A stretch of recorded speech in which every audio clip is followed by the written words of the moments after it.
So it's important that you guys can say, we can hear you, we can hear the both of you, and we can see the both of you. Okay, great. All right. My apologies, Josiah. Can you do that No all worries. over again? Yes, happily. You can find me on Twitter, JXSIAHM, and then same tag for Instagram. And that's pretty much the only social media platforms I'm on right now. Okay, great. All right. So the reason why we're here is because we had you and I was having a discussion, and I'm sincere when I was telling you I was really communicating to you in good faith, and then you blocked me, and then you unblocked me, and I was really shocked that you said, "Hey, would you like to have a conversation?" Because a lot of people are, intimidated by me, and they're like, "Well, she's gonna scream at me." I'm like, "You can't find an interview yet where I done that." So Yeah. I'm glad you did show up. Well, what's funny is, like, as soon as I said, have me on your show, like, let's talk about this, right? I got some DMs which were like, she's going to eat you alive. This No, is not no. going to be good. And I was like, who is this girl? Like, that's funny. No, But yeah. it's a calm conversation. This is why I said I would like to only talk to you. I don't think it would be a respectful conversation between me and your wife. However, I will not speak ill of her or call her out of her name while you and I are talking. However, can we talk about something really religious, really, really quickly? I was going through your Instagram, and I saw a beautiful Instagram dedication to Dr. Lamp. Yes. Is that the spiritual father you're referring to when you said, my spiritual father said, you're going to marry this girl or lose her or something like that? Do you know what I'm talking about? What you say in your tweet? Okay. No, so Dr. Lamp actually died August 5th of 2021, I believe. So that's been almost 2 years ago. Oh, yeah, way before. Okay, my bad. Yeah. Okay. So the person that I was talking about is another spiritual father, but he's actually my grandfather as well. And whenever I had not moved back, but visited, the first time visiting back home with Isabella, he was like, listen, you're living with this girl. Like, I didn't have sex with her because I was very serious about waiting until marriage. And it was very difficult to do while living in an apartment with her. Yeah, I was going to ask you that, but go ahead. Yeah, so he was like, listen, it's great that you've done it for like a month and a half, but it's just gonna like bring more chaos and more confusion into this. And, this is not how you want to start off a marriage. Like, I suggest getting married before it ends up being destructive. And so literally the next day, like, we just got married at the church. How did you two meet? So we met a couple of times. This is kind of funny. So I saw her on TikTok, and on TikTok, she was like this girl who would act like she was super trad, wouldn't belong in the kitchen, all of this. And it was all a troll, but I fell for the troll. And I was like, this girl is like who I want to be my wife. And at the time I was kind of climbing the ranks followers wise on TikTok. So, I kind of leveraged that at a couple TPUSA events to get into like a Project Veritas, like exclusive party. And RC Maxwell was the person who let me in, and Isabella was there. So I went and I started, talking to her. At the time I was 18 years old, just barely 18. And, I asked for her phone number, and she gives me a fake phone number. And so I was like, I texted it, and it was like green, and I knew she had an iPhone. So I was like, damn, like I just got a fake phone number. But several months later, almost a year later, I got a job producing a show called Slightly Offensive, yeah, with Elijah Schaffer. Yeah. And so during that time, we had booked her on the show because she would come out to Dallas every once in a while. Was that the month of April? Was that during that time? Or after? Because she was on the show 3 times. Yeah. Oh, and more, but we had to delete them because Oh, she was too out a little there. too fiery. Yeah. So she came on You Are Here in January, and then she, came out and did a little bit more trips. Came on Chad's show, and then went on Slightly Offensive. I became producer for Slightly Offensive, I want to say, in March. Okay. Because I just turned 19 and then was like moving to Dallas. I'm from Arizona. So right around May, she moved down here permanently of last year. Okay. And so, we had her on the show more often, and her and I were becoming much closer as friends and stuff. And that's really where our relationship started to begin. Okay. And so you were living near her, or you were in Arizona? This is the part that was confusing me, because you got the job, but because I saw the interview. Okay, you remember this show with Elijah? I don't even know what that show was, but I think it was Elijah. There was an Asian Sydney. woman. Asian woman. Yeah, there was an Asian woman. Let me tell you the scenario. Once I tell you the scenario, you'll know exactly what I'm talking about. And a seat was available, and so I think John Doyle got up, and Elijah said, "Come on over here. This is my producer." Okay, so you said you were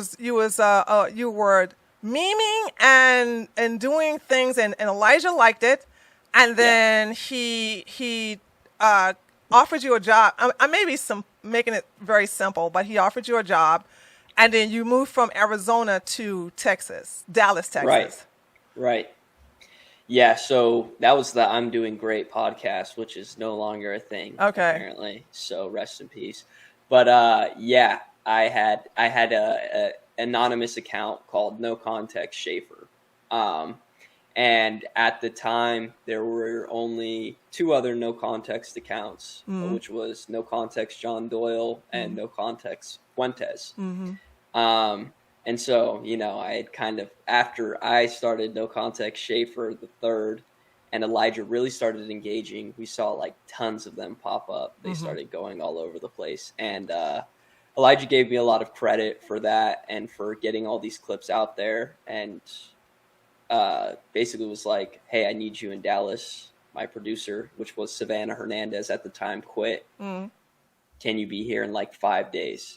And took the flight, and boom, got the job. Okay.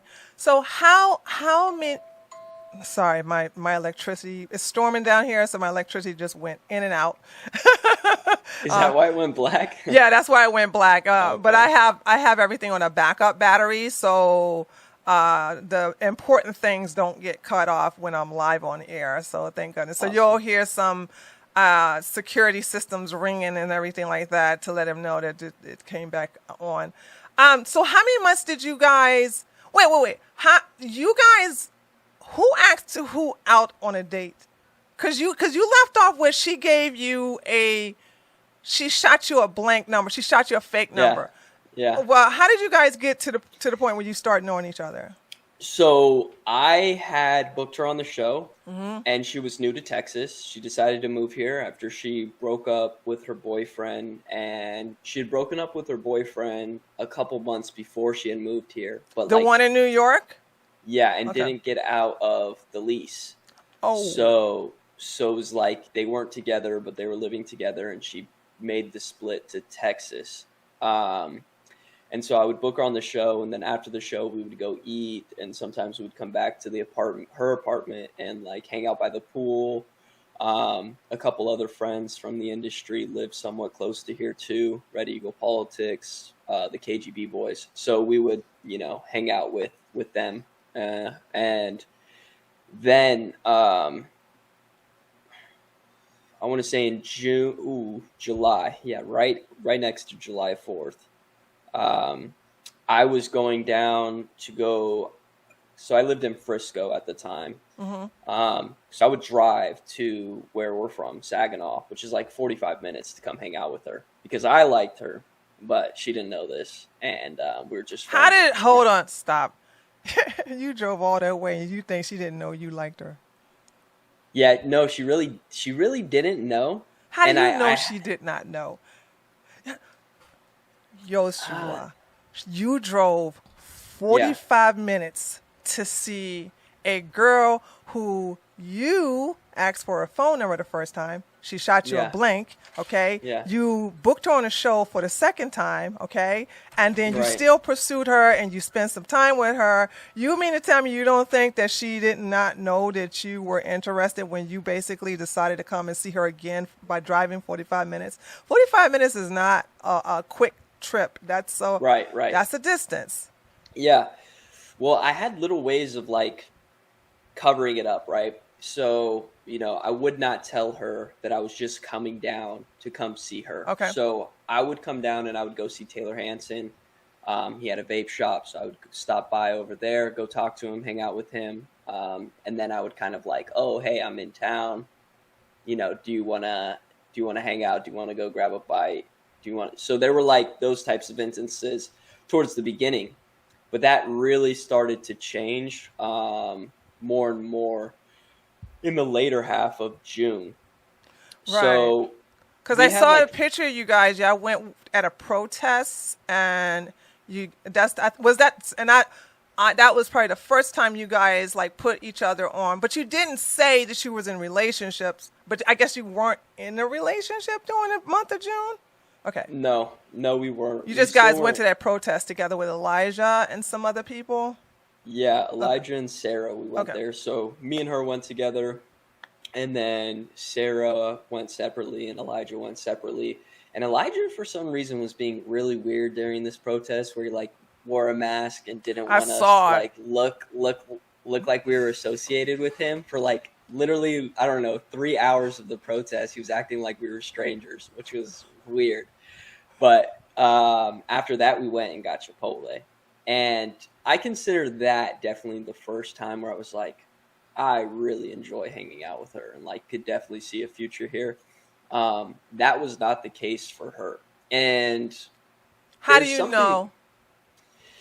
because Isabella is she's interesting. So um, I just don't think that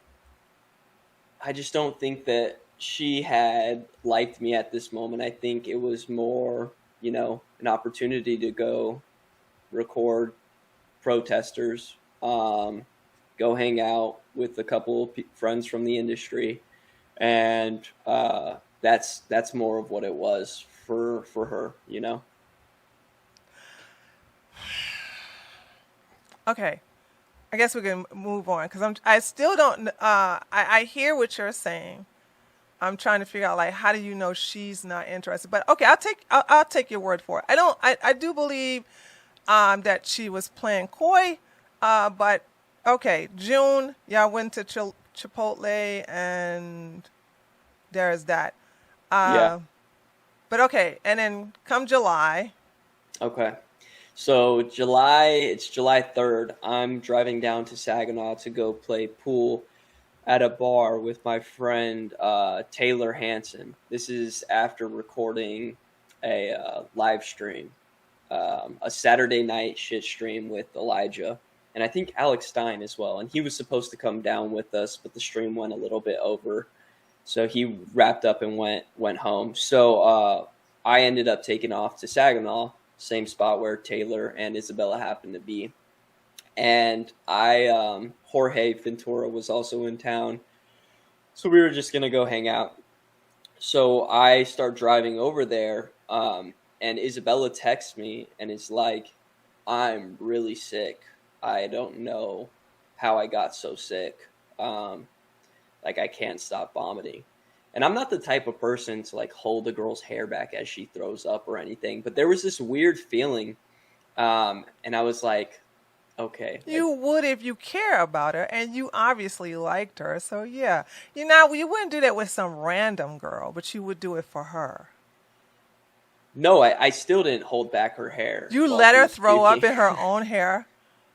I mean, she didn't throw up in her own hair, and I don't remember if she puked or not. Oh, The, okay. the night gets so much more chaotic. Just wait, Oh, okay. Trudy. I'm sorry. Just I'm wait. listening. So she had 2 nights of no sleep back to back.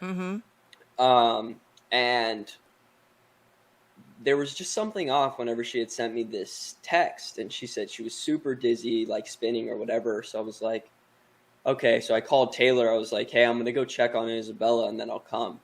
And I come to check on Isabella, and she is literally out of it. Like she's like very sick, very, very tired, like pretty out of it, I can see. So I'm like, okay, something's up with you. Like, do we need to go to the hospital? Like, what's wrong? And she's like, no, I'm fine. Like, I just need a rest. So I'm like, okay. And she was in the bed, and I was in the living room, and I asked her, do you want to come watch TV in the living room, like relax or anything? And she's like, no, like I don't want to move. Like, I'm too dizzy to move. And so I was like, okay, well, do you want to watch Vampire Diaries? Because that's what the show we would like watch. And she goes, yeah, sure. So I actually made a move, and I came into the bedroom, and I laid down on the bed.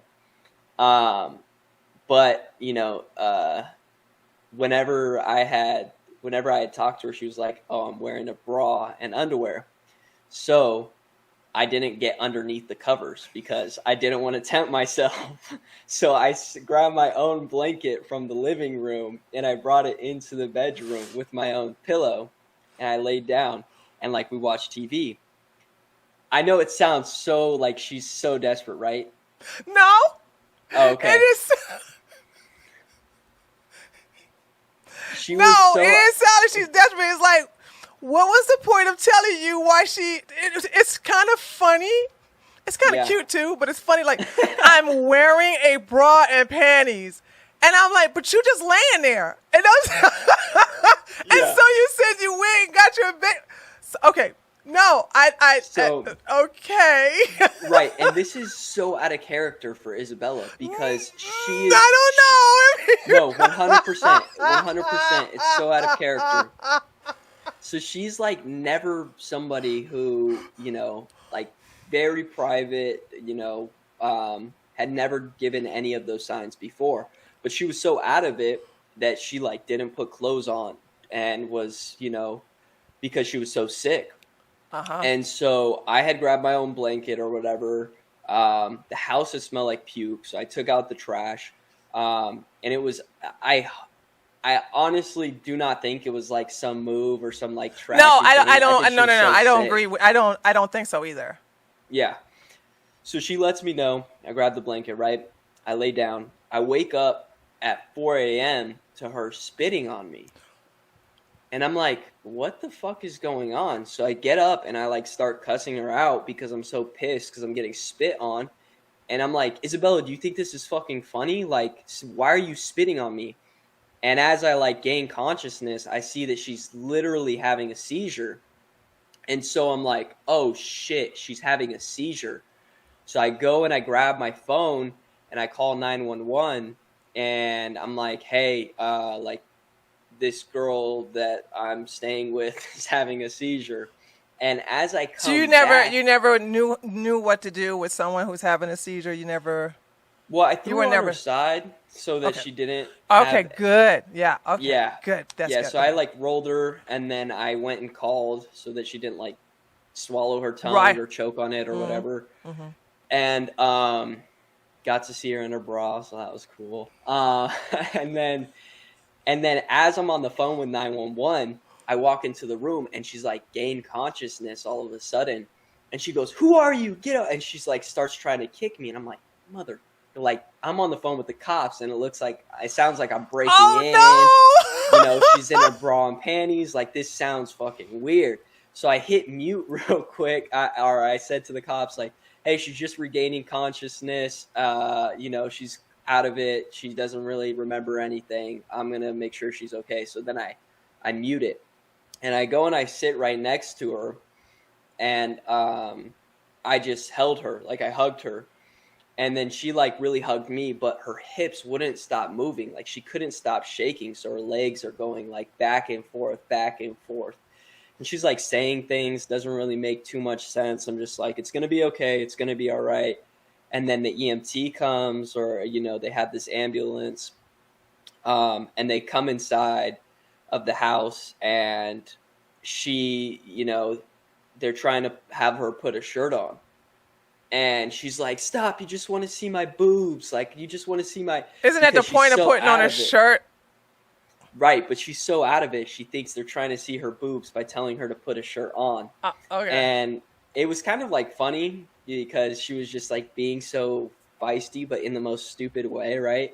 And then she like looked at the EMT when he like asked questions, and she was like, you rhino, and that was like her whole thing, was saying rhino. So that was kind of like, whenever she had said that, it had clicked, like, okay, everything's going to be okay, because now she's calling him a rhino, which is so on brand.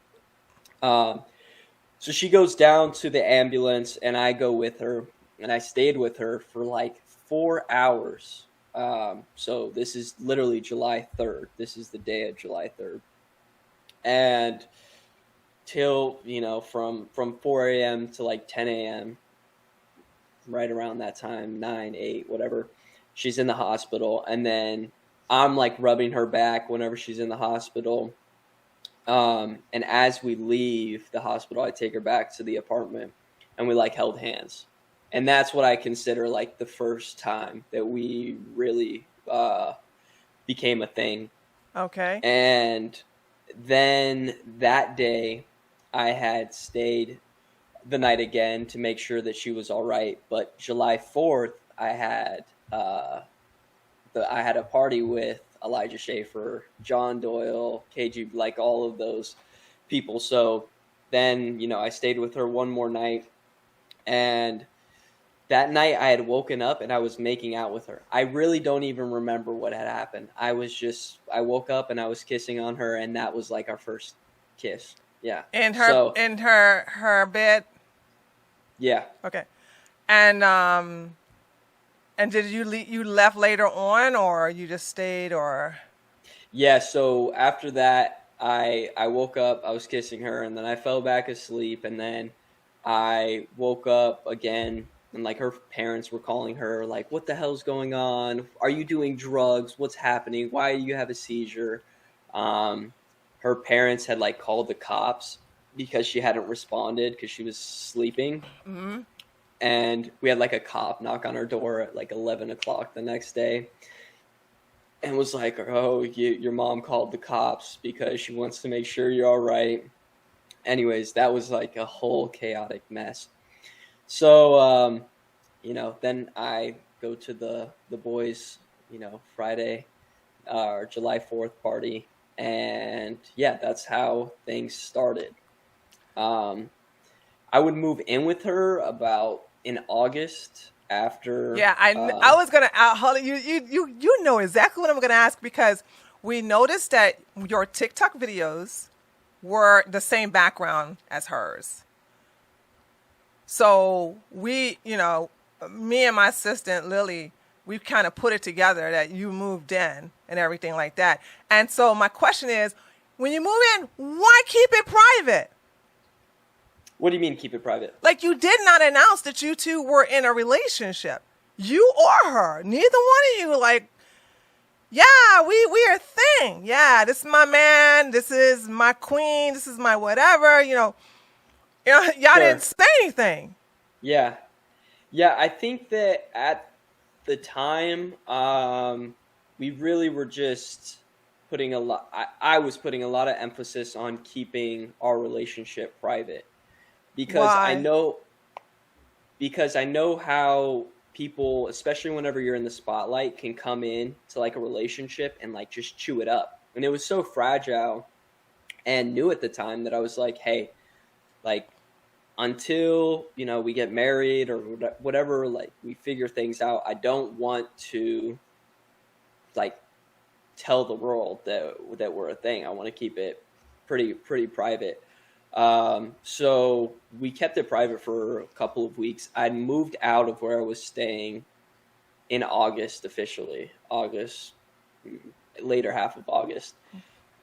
Because where I was staying, I was living, just wasn't there's like a whole backstory, because I was living with Elijah Schaffer at the time. I knew it. Because, yeah. Somebody owed me $10. I said, that's Eliza's house, because you did a live stream with this guy with a wig on. He's what do you call it? He's gay, but he's not feeding into his desires. Yeah. He had a wig on? Yeah, I think so. And I could be remembering. I could be, but it looked like an older couple's house, and there was, you had to really zoom in to see, but there was a picture of his beautiful wife. And I was like, that's Elijah's house. You know what I'm saying? So that's how, we kind of figured it out. You know what I'm saying? Yeah. That was really nice of him to, by the way, I'm not a fan of Elijah. Transparency, okay? However, I will say that I did like the fact that he gave you a job and he offered you a place to stay until you got on your feet. Yeah. Yeah, it was cool. Until it wasn't, and then I was just done. And once I started to have more of a social life, like whenever I would go out to go see Taylor, or whenever I would come hang out with Isabella or whatever, I noticed that there was some, like, just some disapproval or like passive aggressiveness that would come with it. He's famous for that. I thought you knew, but okay. Yeah, so it was like, you have a social life, but then he really just wanted me to be committed, dedicated, like 100%, slightly offensive. And I think that whenever he saw me, you're not working on slightly offensive on your social time. So what's the problem? Well, I was for so long. Oh, right. It was like pretty much I was working 13 hours some days with Elijah. Like, yeah, because I was super dedicated with the YouTube, and we saw a lot of success because of it. Our show was Did you get paid for that? Oh yeah. Okay, you better have 13 hours. Yeah. God damn, that's crazy. Of course. Yeah, so we were seeing a lot of success with that. We were the second, highest viewed show on Blaze TV across across all the hosts, so 2 or 3 mark. And things were really starting to take off because of so much time that we had put into it.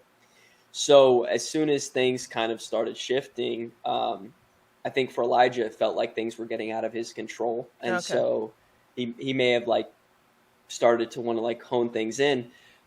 But I was, to the point where I was like, okay, it's time for me to move out. Lived here for like 6 months. Thank you. I have enough money now to go pay for Isabella's apartment. Yeah. So that's what I did. And that was in August, like I said. And then we got married in October. So let's talk about that. So you said you didn't propose. You didn't get on one knee. There was no wedding ring. How did the whole let's get married conversation come up?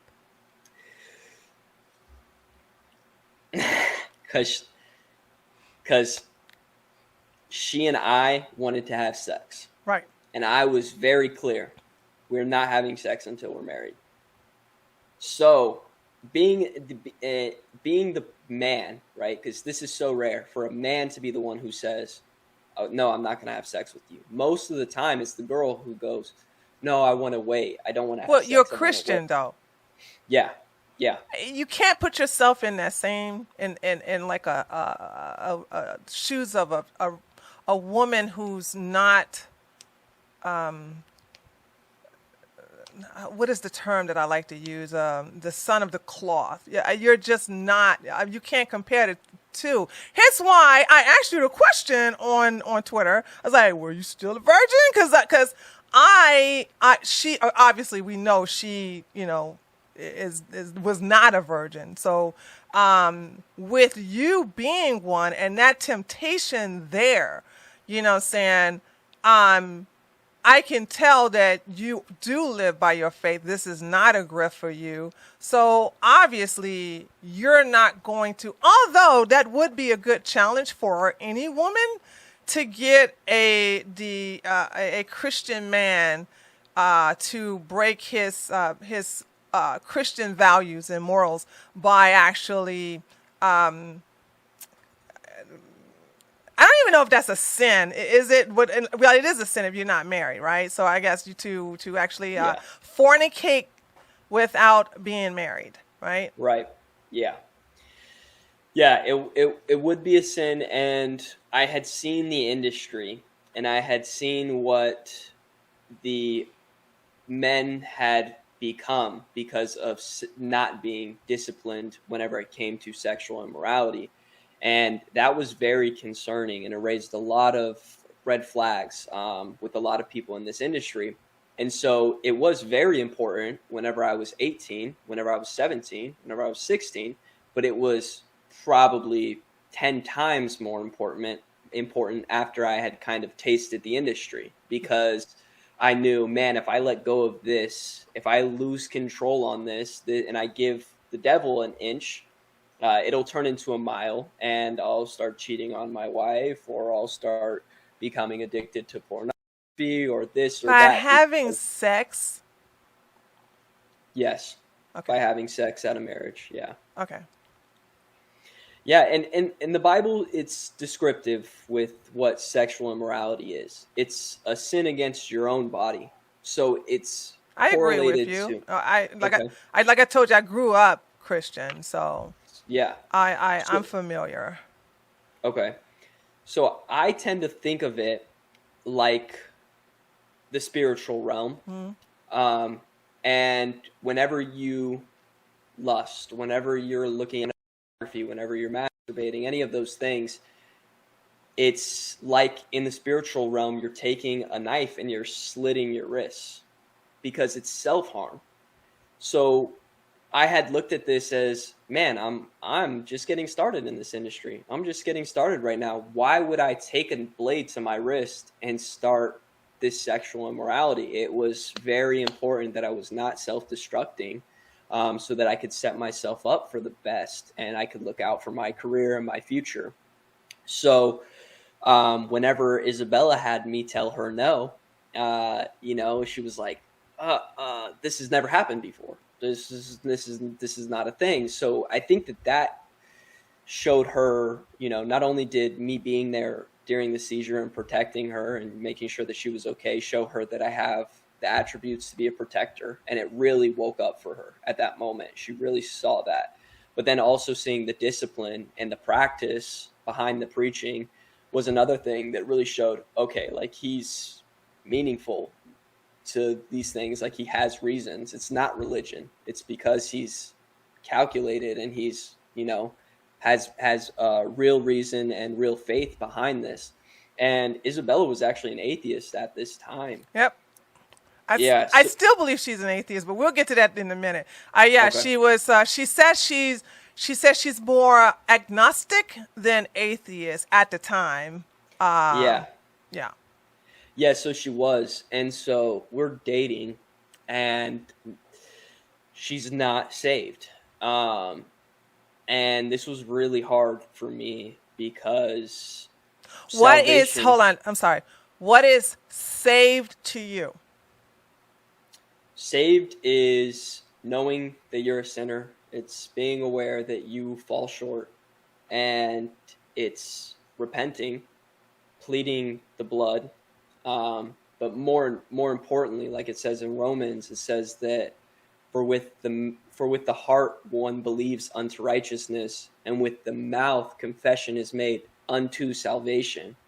So proclaiming with the mouth unto salvation that Jesus Christ is God and he did resurrect from the dead, that is, with the heart, then comes the mouth, and then it professes unto salvation. So once those things were there, then then that's how I could see, this is You don't really really know born her again. heart, though, yeah?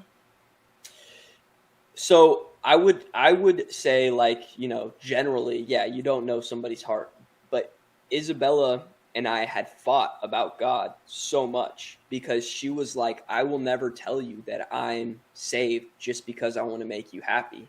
And I was like, good, like, don't lie to me and don't tell me that you're saved. Just make Okay. me happy, because if you do, then like you're starting, the foundation of this relationship is built on lies. Like, it's not going to sustain. So she had, we had constantly got into like debates about things. And it always came down to this like wall that was there. It was like this wall of ignorance, or like this And illogical when did the wall. wall break? I wish that I was the one to break it, but I wasn't. So I had talked to her about archaeological evidence. I had talked to her about anecdotal evidence. I had, talked to her about all of the talking points, trying to get her to like open her eyes to this, and it still wouldn't happen. So we were out by the pool, and we were, swimming, and I was like, let's pray. And so we had been praying, because she was like, I want to become a Christian. So like, let's pray, let's try this. So she had been praying. And on top of that, I had been praying with her. So we got in the pool and we prayed. And that night, man, I can't remember the exact date, but I wasn't living with her. So that night I had, I'm sorry, what did you say, you was or you wasn't? I wasn't living with her. When was this? What month? I am not too sure, honestly. I remember, though, that night after I had prayed with her, I had left to go spend the night at Taylor's house, Okay. because I didn't want to sleep with her after like praying with her and everything, and to, risk that. So I left pretty late, like 12:30, and she had called me the next morning, and she talked to me about how there was a wind that came to her last night. And I was like, well, what do you mean a wind? Like, what does that mean? And she was like, well, last night after the pool, we prayed that God reveal himself. And whenever I went to bed, all of my windows were closed. No fan was open. The door was shut. And I felt a wind. And I was like, huh. And to her, it was just sure sign. Like, God had revealed himself to me. And she was like, I want to see it again. Like, I want to experience this again. So she had prayed for a second. She had prayed, and then we had finally, like, that was like her breaking point, where she was just like, okay, like, God has revealed himself to me. He's real. Like, I'm ready to lay down, my agnostic beliefs, and like come to the faith and learn what Christianity is, and learn what it means to be a Christian, and like worship this, worship God who came to me in a wind.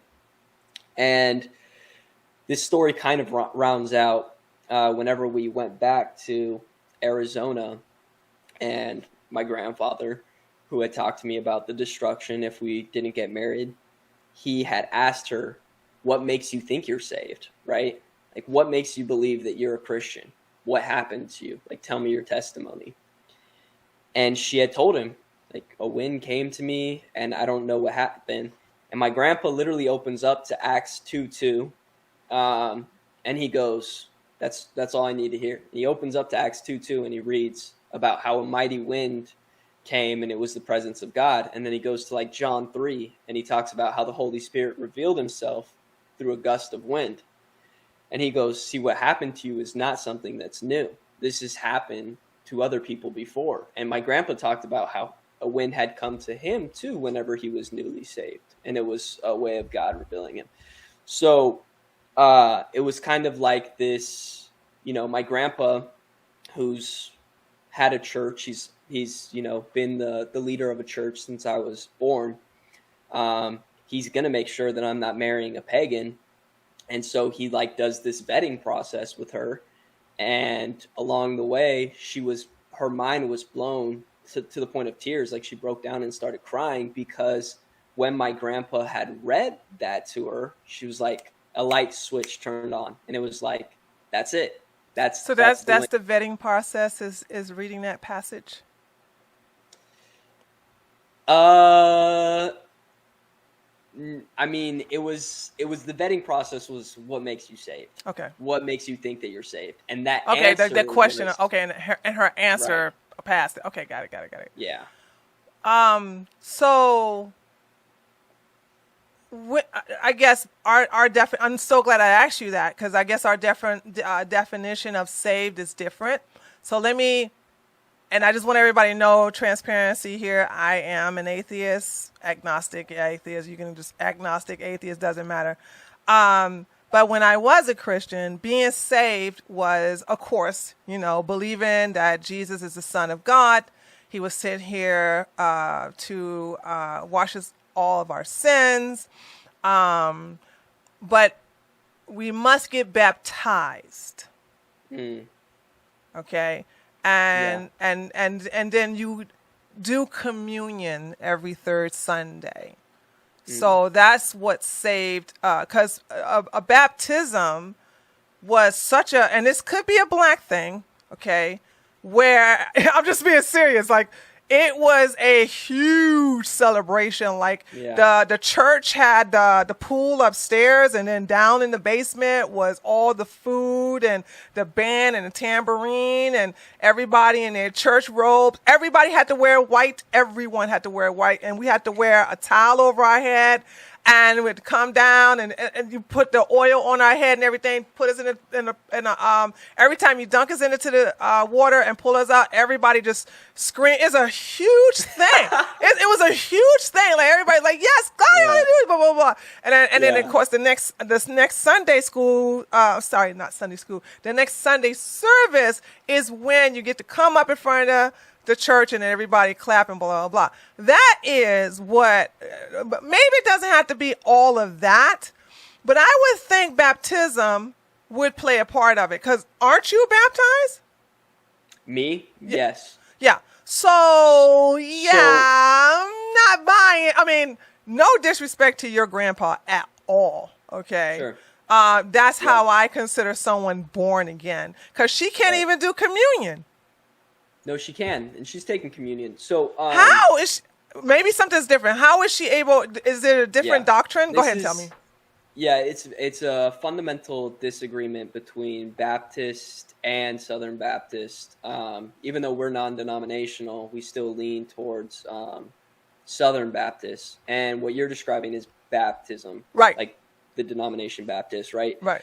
So they believe that salvation is acquired through, like you said, going in the water, being renewed, right? We would disagree based off of biblical texts that who is saved, we?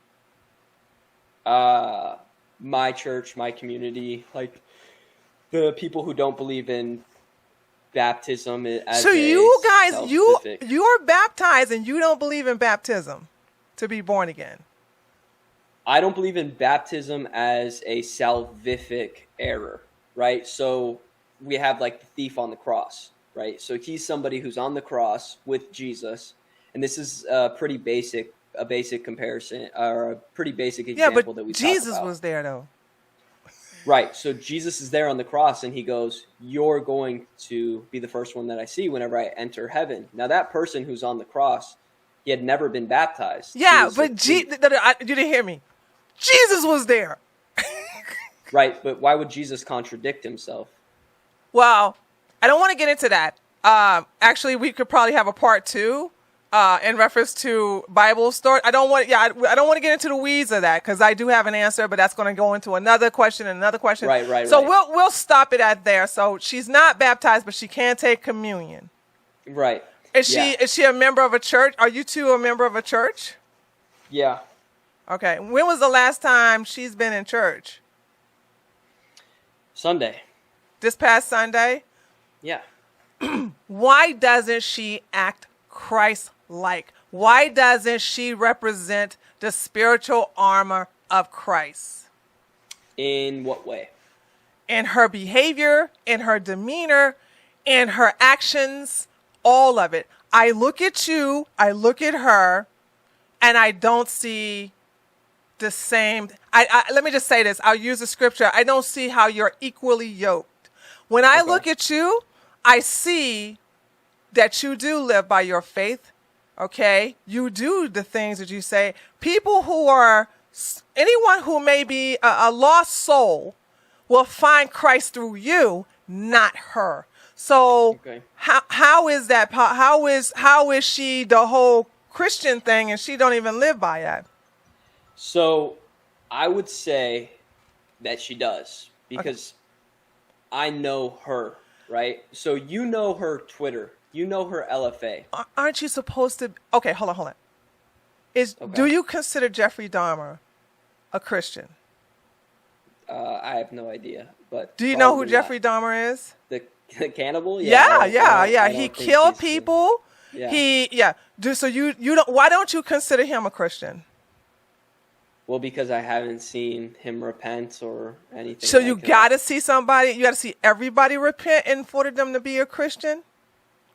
Yeah, I mean, I don't know. Oh no.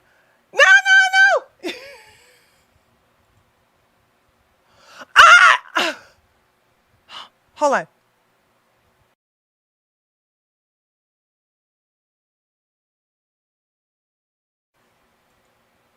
Darn, what happened? I have no idea. I'm in Texas too. I see some clouds, but it's not. No, I'm not in Texas. Oh, you think I'm in Texas? Oh, it's because I got the Texas shirt. No, I'm in Georgia. Oh, okay. No, we had a storm, and man, I hate it because it was a good flow, but I'm not gonna pick up where we left off because we're gonna get back on religion again. So let's go back because it was such a good. I remember where I was at. I think I could pick back up. Okay, go ahead. Yeah, so Isabella has changed significantly. That's right. That's what we were talking about. Okay, go ahead. Yeah. So No. Jeffrey Dahmer. Okay, I was like, somebody has to repent in front of you not in front of me. Well, Jeffrey Dahmer is born again, baptized, and he has repented, and he does read. He was reading a Bible, but he was still. Was he? Yeah. I had no idea. Well, yeah, then he could definitely be a Christian. And here's something else. He was very racist, very anti-gay, and he would consume the men that he would kill off, and he told his psychiatrist that the reason he did that was based upon John chapter 6 verses 56, where it says, "Oh, that's where it says eat black people." Yeah, no, no, it's. Okay, that was a good one. Okay, it's the verse says, "Whoever eats my flesh and drinks my blood remains in me, and I in them." So he said he ate the men that he killed because he wanted them to live inside him. So so I guess what I'm going to say is that people. This is a very evil man who did very evil things, but he was still a Christian. And I know you're going to defend your wife, but my thing is that she does nothing that a Christian would do. Interesting. So based off of her online personality, right? What has she done that's Christlike? So first of all, Isabella is obedient. So whenever today, right? Today's a Friday. So I have Isabella pre-record her show on Thursday for her Friday episode because it's important to me that on Friday, while I'm working, Isabella is cleaning the house for the weekend. So Isabella today, even though she's pregnant and very tired, very exhausted from being pregnant, her energy levels are way low. She woke up this morning, takes off all of the bedding, throws it in the washer, washes all my laundry, and begins to clean our home, that's because I tell her to. Otherwise, I don't know if this place would get How cleaned. is that Christ-like? I did the same thing for my husband today and then some, but I'm an atheist. I'm a heathen according to the Bible. If being obedient to your husband makes you Christ-like, then I am the Virgin Mary then, if that's the case. No. It doesn't make you the Virgin Mary. But whoa! Is that all it takes? No. So, I mean, that's the part where I'm showing you the works, right? So no, she's doing what she's supposed to do as a wife. That's hold not on. Okay. So the salvation is whenever she goes, I was wrong. There is a God. He revealed himself to me. Jesus is God. Jesus Christ is Lord, and I'm going to serve him. That's the salvation, right? But whenever you're saying, I haven't seen anything, I haven't seen it, well, her Twitter personality is a Twitter personality, right? Like half of the tweets I'll write from her voice, because this is my job, right? I know how to figure out how somebody sounds, what content has basically made them successful, and then how to write that and deliver it, right? So sometimes on her online, like her scripts, sometimes they're written by me. Her tweets, the most viral ones are most of the time written by me. So, I mean, if you're saying like her online personality, well, her online personality is just an online personality. See, that's the thing, is like, I'm not saying it at all. People think that like Twitter is like real life. It's not real life. You know, she gets on Twitter for 5 to 10 minutes and all she does is just run her mouth or talk. She doesn't run her mouth and talk shit with me. She doesn't run her mouth and talk shit with my family. She doesn't run her mouth and talk shit whenever we're out in public, because Twitter isn't real life, you know? And I think that that's kind of the main thing is, and this is kind of why I blocked you in the first place, was because you were so quick to just kind of be like, well, why is there no big wedding? Well, because she doesn't want to draw attention. I didn't say that.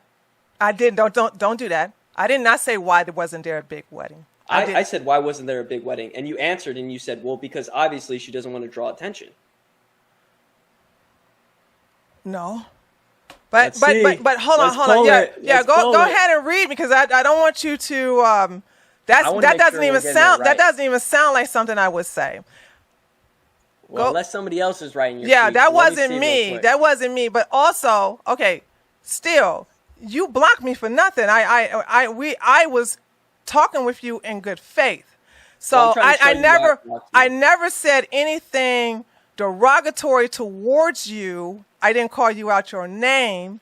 Okay. I took your questions and I answered them. Right. So whenever I had one where I said, well, if this was some grift move, why didn't we have a big wedding? And that's whenever either you or one of your handlers replied. No, don't do that. If you cannot prove, I don't have no handler. I'm trying to pull it right now. Okay, I don't have any handlers. It's just me. So when you talk to me, it's me. There's nobody else representing me but me. So there's no handlers there. Okay, so right here, Tree of Logic. Mm-hmm. You in bold say, why wouldn't she want a big wedding? That was you said that. Right, and you're repeating it. Right. Okay, so you said you were 19 and she was a broke-ass 24-year-old grifter. You couldn't afford to buy her a wedding ring, right? Okay, so that's what you said. Right. Sorry. Clarify right Thank there. you. Right? Yeah. So whenever I see something like this, right? Okay. I could afford to buy her a wedding ring. I'm sorry. You're right. I said you couldn't afford to buy her a wedding ring. Okay, you're right. Go ahead. Sorry. So I could afford to buy her a wedding ring. I had $10,000 saved up whenever we had gotten married. So I could have, but my mother gave me an heirloom, which was my great-grandmother's wedding. I didn't even know that you knew that I didn't buy her a wedding ring. I don't know how you knew that. I don't know if it was I'm a very good investigator. But I didn't buy her a wedding ring. I could have afforded one. Don't buy a wedding ring because that's a waste of money, because diamonds it's a monopolized industry. It doesn't make sense to buy one. But I got her a ring. It was an heirloom. It was my great-grandmother's ring. But you said you couldn't afford it. And I'm like, what are you talking about? I couldn't afford it, right? I had over $10,000 saved at this point in my life. And right now it's more than that. Why would we keep everything pretty private for the first month? Because she knew people like me would clown her for taking advantage of you. Mm-hmm. The reason why is not because she knew that people would be making fun of her. It's because I told her, hey, because I knew. That's the funny part. It's not because she knew. It's because I knew that people would probably run their mouth. And I told her, hey, things are fragile. I want to keep things between us, right? Why wouldn't we start a Trad Married Life podcast? No conservative or right-winger is buying this bullshit that you two are in a trad marriage. And so, sorry to tell you, Josiah, but older women will never allow their younger husbands to be in charge. She is the alpha in your marriage, not you, right? That's upsetting because not only are you telling your audience, right, that my wife is in charge, which is just a lie. It's not true. You're using this because you think that you know something, but you don't. And that's what made me so upset, because I'm like, man, she's getting on Twitter. She's telling all of her followers that she knows about our life. She knows our life. And realistically, the only part that she knows is whatever part we let the public into. So, whenever Isabella is rubbing my back, right, or giving me a massage whenever I ask her to, I'm not live streaming that and letting all of the public know about that. Whenever I tell Isabella to do something that she doesn't want to do and she chooses to submit because I'm in charge, not her, the public doesn't know about that. So it's upsetting whenever you got on and you tweeted and you acted like you had knew everything. Your wife's the alpha. She's the one in charge. And I'm like, it really wasn't even like this thing where I'm just like, tree of logic. I hate you. Block. It was just kind of like, here we go. Yep, okay, I'm the young kid getting groomed, and block. I don't want to hear the lies, right? But then I had somebody text me about you and like the tweet and everything, and I was like, and they were like, oh, Tree of Logic isn't even like, she's pretty cool and she's known to expose grifters and everything. And so I was like, okay, well, like I'll unblock her and I'll tell her, let's have a conversation. Because typically if people that I'm friends with in the industry like you, then that says something. So that's the reason why I'd kind of blocked you, because I think it didn't display things in our marriage accurately, and I just didn't want to like deal with it. I didn't want to hear it, so I just shot off the block. Okay, so how she treats you is what she's supposed to do as a wife. When I hear somebody as a Christian, I expect to see them act like one. Okay. You act like one, not all the time, Sometimes. but overwhelmingly the time, okay? All right? She never does it. Also, I'm sure since you're a fan of Andrew Tate, you're familiar with masculine framing, yeah? Okay. She doesn't mirror your framing. So if she doesn't mirror your frame, if you're not holding frame with her, how am I supposed to believe anything? You're biased, so you're going to say, oh, she's saved, sanctified, highly favored. She's a Christian because she's old baby. She cleaned the house and she did this and she rubbed my feet. That means nothing. This woman sits here and she judges everyone. She sits here and she condemns and she put her truth behind troll, okay? And then preach about, oh, you're supposed to be trad wife and this, that, and the other. Okay. She's not living that, okay? Here's another thing, too. Because when you, because this is what pissed her off. I said, why you tell your husband to scrub his Twitter? Yeah, that was a lie. Yeah. Well, I don't know. No, I don't know. But hold on. But let me just go to your Twitter. Can you read me? That was very beautiful what you said. Can you read out loud why you said you scrubbed your Twitter? Yes, but I want to give some context to this, right? So we were at church on Sunday, And the pastor delivers this beautiful message about basically condemnation without correction and instruction is idle talk. And so me and my wife are looking at each other during this service, and we're like, shit, like this is us on Twitter. This is literally us. No, like, that's her in a nutshell. I don't see you doing that too much, but go ahead. So like after we watched this, I talked to Isabella and I'm like, man, isn't this convicting? And she goes, yeah, like this is the whole time I'm just thinking about my Twitter. And so, you know, after I had watched that, immediately after I had wiped all of my Twitter. And then, you know, I was thinking of typing up a response on like why I had wiped my Twitter. But then I was like, honestly, who cares? But then as soon as you had said that, like, my wife told me to wipe my Twitter, I was like, okay, well, if there's going to be room here for lies, like, I should say the truth so that there's no room for lies. So then I tweeted, I wiped my Twitter because I'm rebranding. I think it is important to bring correction with instruction. Sadly, I've been quick to condemn without the correction or instruction, which is useless. Going forward, my feed needs to reflect my identity in Christ. And then I attach a scripture. But evil men and impostors will grow worse and worse, deceiving and being deceived. But you must continue in the things which you have learned and been assured of knowing from whom you have learned them. And all scripture is given by inspiration of God, is profitable for doctrine, for reproof, for correction, for instruction in righteousness, that the man of God may be complete, thoroughly equipped for every good work. So Isabella, right, she's feeling this conviction on Sunday, just like me, because we're both basically just getting roasted from the pastor on Sunday because we're literally both assholes on the internet.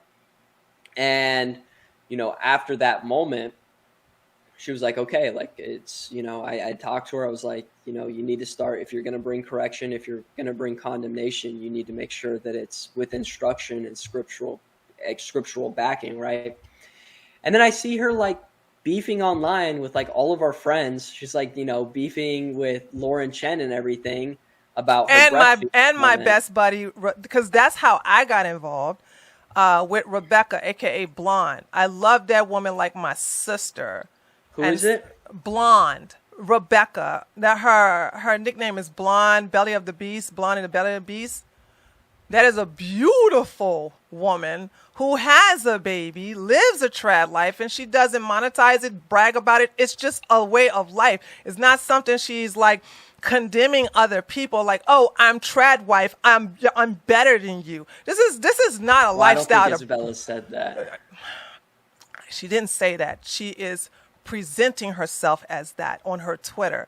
She makes herself feeling like she's holier than thou. But hold on, I don't want to get on that. I want to get back on the whole thing on the scrubbing of the tweet. So when you did that, right? She doesn't do that. She doesn't change. There's not like when I say I see nothing Christ-like about her, nobody else sees nothing Christ-like about her. It's not just Twitter. I looked at her video, her show yesterday. She made 3 sexual jokes. Okay, I'm trying to feel like, where's the Christian thing coming? And I'm trying to figure out. And let me tell you something. I've been doing a deep dive on your wife, very deep dive. No, this is more than just Twitter. This is who she is.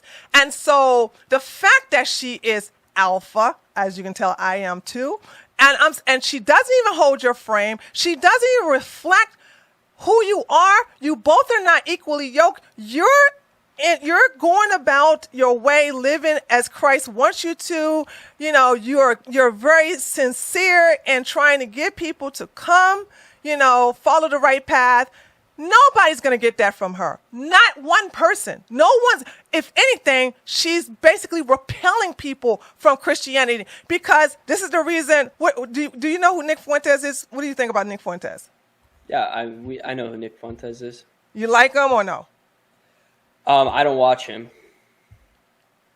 Surely you know who Nick Fuentes. You have heard Nick Fuentes say some things, right? It's not like I'm asking you about somebody you don't know nothing about. Surely you have heard him say some things, right? say some things. Have you ever seen Nick Fuentes talk? Yeah. What do you think about the things he say? Do you agree with them or not? Do you agree with his ideology? Do you agree with Nick Fuentes at all? And if you do, what is it that you agree with Nick Fuentes about? So like earlier, whenever I first kind of got involved in the political sphere, everybody was talking to him like he was some boogeyman. So I went and I like watched him and listened to him, and you know, his takes on immigration, I really liked. His takes on kind of Christian national idea, I really liked. But his ideas about race, you know, they get all over the place, and he has a couple other things that I don't agree with, but me and Isabella like him because he pisses people off. Yeah, see, that's it ain't about pissing you off. I've always found that like attracts like. And the fact that your wife, and when Nick Fuentes came on the show, and he like, oh, Isabella, I was like, oh, he's singing her praises. And that let me know, that I'm like, okay, so therefore, I can see the two, because Nick Fuentes does not display that of a Catholic or a Christian either. He does a lot of evil things. This is the reason why I brought up Jeffrey Dahmer. This is the reason why I brought up Hillary Clinton and Bill Clinton. These are people who can say they're Christians, but they don't live nothing. They're nothing Christ-like. They're nothing. The things that they do is nothing remotely close to Christianity. Your wife is vulgar. She's vile. She's very antagonistic. She's a hypocrite, and she she does all these evil things. And when we look at you, right? This is what I'm saying. You two are not equally yoked. When I look at you, I don't see that. Even when you say I'm better at hiding it. Even when you said you was doing it, I was like, nuh-uh, no, you wasn't. Because you don't do it in such a venomous way, okay? And I do believe, Josiah, that you are really concerned about people's... I'm sorry, damn it. Please always correct me every time. I told you in the beginning before we came on, I said, I'm going to mess up. Please, Josiah, sorry. Yeah. I can see, Josiah, that you're concerned about people's spirit, not your wife. So, and also, one last thing, and then you can reply. Last thing, and getting back to the tweet. I was like, well, why she ain't scrubbing her Twitter? Why she not putting out any Bible voice?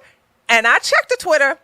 Not one Bible verse has ever been typed out of that girl's fingertips on her own Twitter, on her Instagram. Nothing. She don't even recite scripture. So I'm like,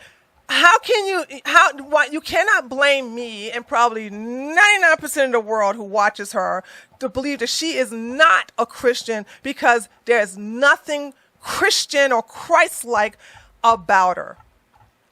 Yeah, so she does talk about God every once in a while on her LFA show. And, the reason why her Twitter's not wiped is because she has over 30,000 tweets, and it cost me money to wipe my Twitter. And I got an app that can do it for free, because when I got yeah, absolutely. When I came back, when Elon allowed them to bring me back, just so I did not get banned for the stuff I said in the past, I downloaded this app. It's for free. Tweet delete. And it scrubs. It actually tells you the time to scrub. So you can either say scrub from this year to this year, boom, for free. Or, and this is what I did, I said scrub it all. And I had well over 853,000 tweets. Wow. I was so hurt because I had talked to some famous people, and that got scrubbed off. And so she can, it's for free. But she's, even for free, she still won't do it. You know what I'm saying? I'll pray about it, and if I tell her to, she will. But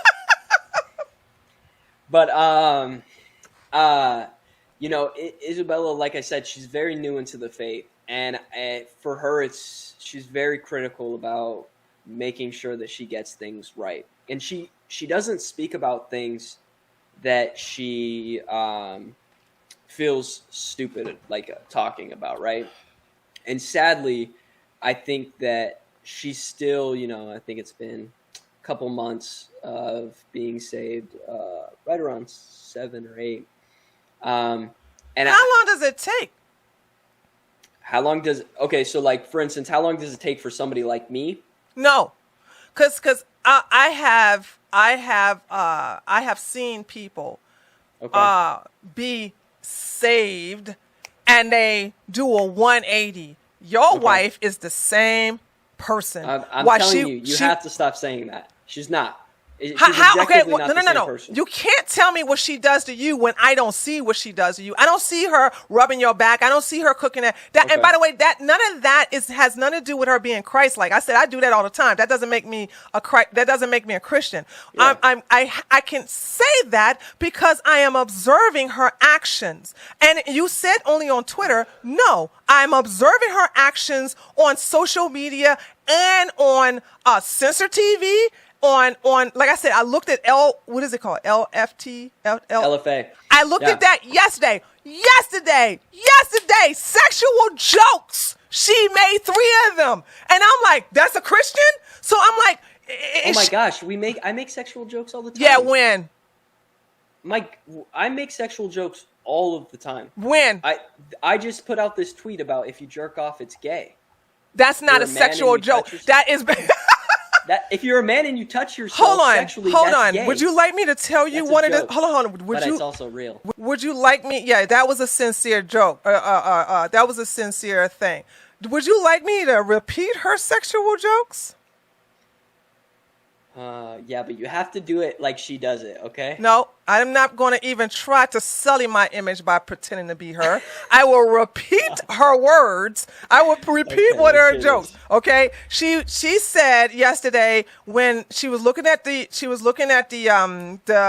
Carrie Lake trial, and then she said something about, well, the lawyers have to look for all the holes like they do for your mom. That's good. That's Christian good. To talk about looking for holes to penetrate sexually and fornication. Well, you know what I'm saying? Come on, come on now. I think that. Listen, I think that Christianity is not about. It's not about us. It's about God. It's about Jesus. And as soon as we start looking at individuals as Christianity falls apart into Isabella Moody, Isabella Riley. That's what Christianity turns into. Can a pimp who violates women, is he in a position to preach the gospel every Sunday on the pulpit? Not if he rapes somebody last Right, Monday. Exactly. So it's like, what I'm saying is, if you don't live, But you just said that Isabella's not preaching. You just said no. that I'm giving you an image of someone in Christianity. I have to go from that extreme because you're supposed to be biased. You're supposed to defend your wife. Okay. So that's why I'm going there to show you the hypocrisy. Like, no, if you don't live according to the way Christ, God, has told you how to live in the Bible, you are a hypocrite. So therefore, like I said, if you can't accept Hillary Clinton, who's an evil witch of being a Christian, then you can't sit up here and be mad when I'm like, well, why should I accept? And anybody, if you was to take a poll, it was like, no, your wife is not Christ-like. She's not doing anything Christian-y. Sure. No, if I was, hold on, one last thing. I know you want one last thing. If I, a heathen, wanted to get into Christianity, but I only want to listen to a woman, I would stay forever in sin if I have to look through your wife. Yeah. Well, my wife's not a preacher. It doesn't have to be she has to be an image. Hold on, because you're biased. If a man If a man, hold on, if a I'm man holding. is wanted to get saved and wanted to get closer to Christ, he can find it through you. And No. you don't, yes. So you No. mean to tell me that when you do your scriptures, you are not doing that in hoping to persuade someone to come closer to Christ? I cannot. No. because what does I didn't Jesus ask you to. say? Hold on, let me finish, Tree. Jesus says, I am the way, the truth, and the life. No one comes to the Father except through him, except through Jesus Christ, not through me, Tree. It's not through me. It's not through Isabella. It's not through... Then what's the point I of can doing the go out scriptures there. then? What What is is the doing the scriptures is to be an example. The point of Okay, so you can be an example. So you can't be. Okay, we'll use your words. I'll meet you where you are. I'll meet you where you. I'm a fall in your frame, masculine man. Okay, I'm going to do that. Okay. You want to be an example. So if a man wants to find someone who he can talk to and he has questions about the Bible, obviously you're not. You don't have a PhD in theology and this, that, and the other, but still, he's looking at your scriptures, he's looking at your actions. He said, yo, hey, there's something in my soul and it's tearing me apart. And I wanted to know if I can talk to you about it because you beam the light. I love this song by India Irie saying, I can see the God in you. So therefore, well, now that you say you cool with Nick Fuentes, maybe I'm blind. I don't know. Maybe I'm looking at the wrong person. But anyway, you know what I'm saying? Like, I think, somebody will come to you and they're not off put by, and I know they wouldn't be off put by your actions. And I know I can bet my life on it that you would not turn them away and say, no, I'm not Jesus. Only you can go through Jesus. Through him, you can be saved. You would not do that. No, I mean, I've had this conversation with Taylor Hansen before where I, sat him down and I said, this is the way. And I told him, the way is through Jesus. And I told him that, right? And I can be the person who delivers that, but salvation is a gift of God. What does it say in Ephesians? I didn't say about salvation though. All I'm saying, you should display the image. I want to get off of this because I hit a block with you when you reject being the image of Christlike. When you think that a Christian can act in the most hedonistic, vile way, and you think that's acceptable because they're not going directly to Jesus. So that's what I'm saying. And it's okay if you won't hold your wife accountable for the actions, but you're not hearing my argument.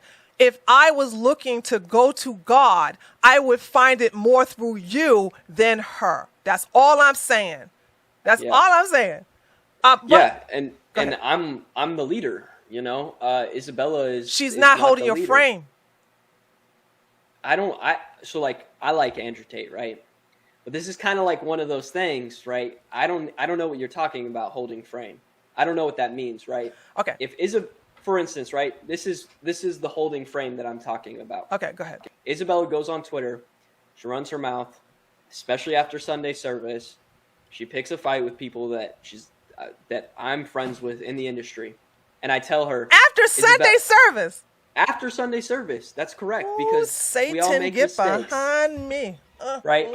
So I tell her, delete Twitter, get off of it. Get off of Twitter. Like, I don't know what you're doing. You're getting too defensive. You're getting too emotional. Get off of Twitter. That's me taking lead, right? I took lead. I deleted my Twitter. All of them. Wiped it. And then I wrote and I said, I'm no longer going to condemn without correction and instruction. Now, whenever I condemn a behavior, I bring correction. Hey, the Bible says this. And then I bring instruction. Hey, the Bible says to do this in these areas, right? Isabella, she decided that she got emotional like most women do on Twitter. And then she freaked out and started getting defensive and picking fights that didn't need to be picked. And so I said, hey, delete Twitter, get off of it. You need to take a break. You're getting too sideways. And so she deleted Twitter and she hasn't tweeted since. Now I have access to her Twitter. So I went on and I retweeted a few of my tweets, but she has, so as far as like this whole framing, like Isabella developed a personality that was successful and that worked before me, right? You can say the same for an OnlyFans chick. But Isabella, like, OnlyFans is different than like a personality in the right-wing sphere that works, right? So like one of them is your OnlyFans, and then you get saved, and then you still do OnlyFans. Yeah, like exactly. She sits here and she Okay.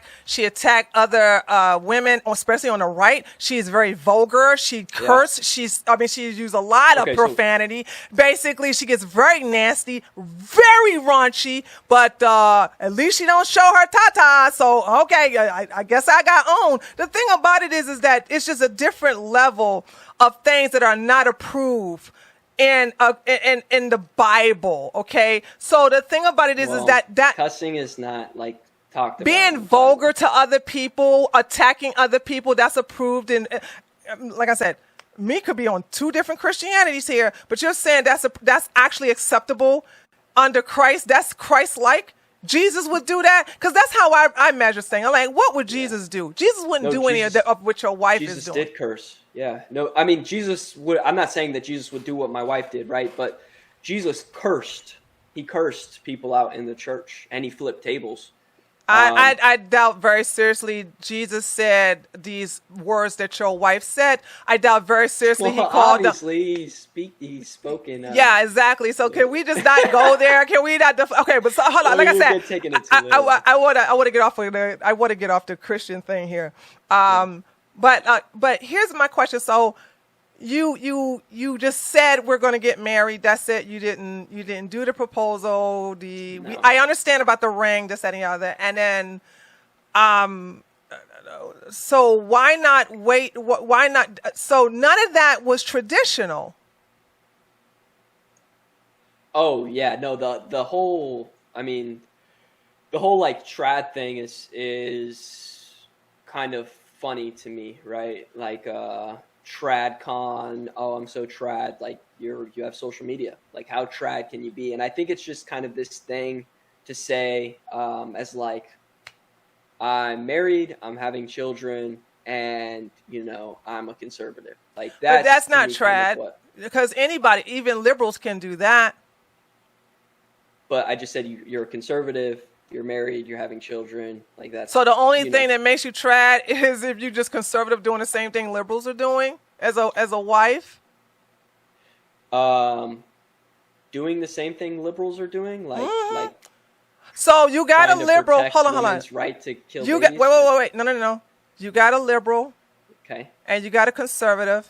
Okay. They're both are obedient to their husbands. They do what their husbands say. Their husband has the last word, blah, blah, blah. Okay? Except for one is liberal and one is conservative.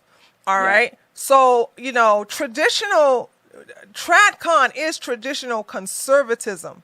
All right? But this is the reason I go after your wife, is because she's not living traditional conservatism or tradition under Christianity either. Yeah, well, because that's like I just said, like trad is not what it used to mean, right? And so trad is like a subjective, it's a subjective term now. Nobody actually has a definition of trad. You want to know what your wife said? If you sat here and tried to describe it, right, I could come over here and I could describe it, because it's just a construct.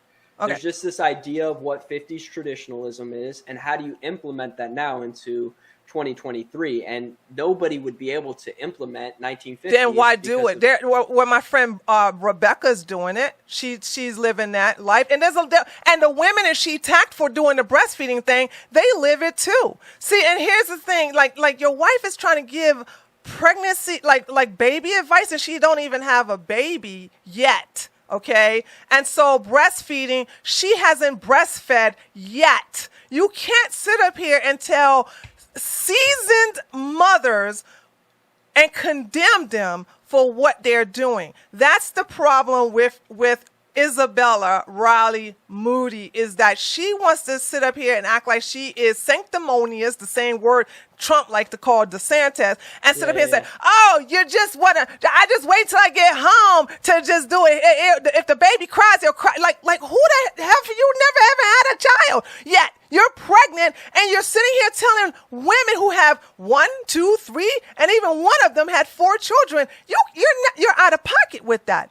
And that's not Christ-like. You're saying that because she hasn't had a child, she can't talk about it, right? I'm saying absolutely. This is liberal framing. So, like, because you don't have a uterus, you can't talk about reproductive issues. Because you're not black, you can't talk about black issues. Hold on. About reparations. You're deflecting. Hold on a second. Tell me what type of tampons you use when you come on your period. I don't use tampons. Why not? Because I have a penis. Exactly. So you mean to tell me that I can tell you how it feels to be on my period, and I can tell you that you can't because you don't come on your period. So this is the same thing. No. It's not this. It's not. No. It is different. It's not different because here's the deal. You have a penis, I have a vagina and a uterus and a set of ovaries. I know how it feels. I have been on my period. Therefore, I know what type of tampons and stuff I'm using. I know from experience. It's experience. Your wife has not have a child. She's like this. If you want to say liberal, I'm going to tell you what's liberal. These liberal women who are childless going to tell women who have kids how to raise their kids. That's liberal. So she is, hold on a second, one last thing. Liberals are the ones who are childless, telling women with children how to raise their children, and they don't know from experience. Your wife has done the same thing. She doesn't have a child, yet, so she's not in a position to tell other women how to do it. So she does have a child. She is pregnant. That is life. She has not given life to that child. So why do you do that? That's not giving life. Hold on. She is a mother. I'm sorry. She haven't given birth to the child. Why do you do that? So hold on, stop. You're being bad faith now. You're being bad faith. No, I think no. We gotta stop. We gotta stop this. I need to talk about. No. When I gotta cut you off when you do bad faith. Oh my goodness. Your wife has not given birth to a baby. Yeah, yes that's or no? Different. Yeah, no, she's never. You know what I meant. She's still the mother. I know what you meant, but you're wrong. But no. But you try to turn around like she can just because she's pregnant. She is the same thing. That's being disingenuous. No, Tree, what you were saying was disingenuous. You kept saying she's never been a mother. This is liberal. She's not. She has not given birth. She's not a mother. Tree, you compared her to a liberal and called her. She's just like a liberal because she's childless. She has a child in her stomach right now. She has not given birth to the child. But what? So you said she's childless like a liberal. Yeah, she's not. She hasn't given birth to the child. She does right now. It doesn't matter. Yes, it does matter. Yes, it does matter. She's literally feeding that baby and nurturing it. She has not given birth to the child. That's how you're disingenuous. Okay, hold on. Let's move on. Okay, this one say. I have to say something else about what you were saying. So, whenever Isabella had said, "Why do people breastfeed topless?" she was not condemning any individual person. This was a general statement, right?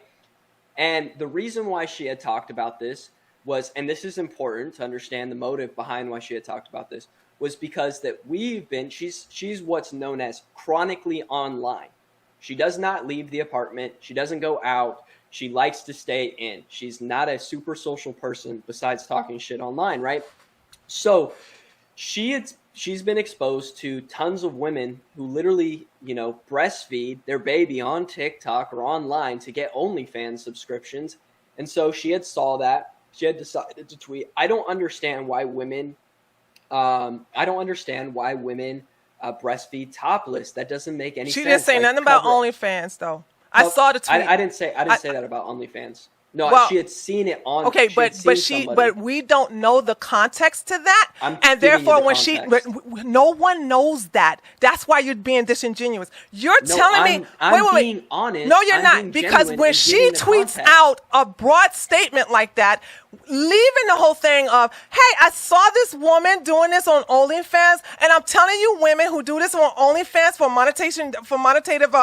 monetizing purposes, you're wrong. She sat up there and put a bold tweet, a blanket tweet. Here's why a lot of conservative women who have babies, who breastfeed, came for her. So you're sitting here and say, well, what she really meant, we don't care what she really meant. We saw what she tweeted, and she didn't take down the tweet either. No, we don't take down tweets. That's like retracting. So, but you took down your tweets. I find it so I took down my tweets because So she's the leader. You just admitted she gets to do her own thing. I had to show you. I had to show you how you let her get away with shit because she's the alpha. You're defending her. You're not. You sit up here. You sit up here. You're literally forcing me to because you're being disingenuous with how you're saying this. No, I'm not. I'm giving context to why she put out this tweet, and you're saying it's disingenuous. And then she literally follows up, right? So for everybody who's listening, right? I find this is the tweet that started this off. I find it so weird when women breastfeed in public. That's an opinion. This is not condemnation. This is just an opinion. Like, you can't have bottles prepared before you leave the house. Put your juggies away. Period. That's what she tweeted out. That has everybody so riled up because put your juggies away. Yep. I find it weird. That's an opinion. She's just stating an opinion. Yes. Okay. We're really playing that game. Oh, it's just your opinion. It's just your opinion. Are we doing that? Is it not? Okay. So right. Now, I'm not being triggered because I'm gonna use your own. I'm gonna use your own thing against you. Okay. All right. Okay. So the fact that she gets to march by her own rules, you have different rules set for you. Okay. Therefore, she gets to do what the she wants. She doesn't represent you in any kind of way. And this is what I'm saying about framing. This is my opinion. This is my opinion. This is my opinion. Go ahead. Okay.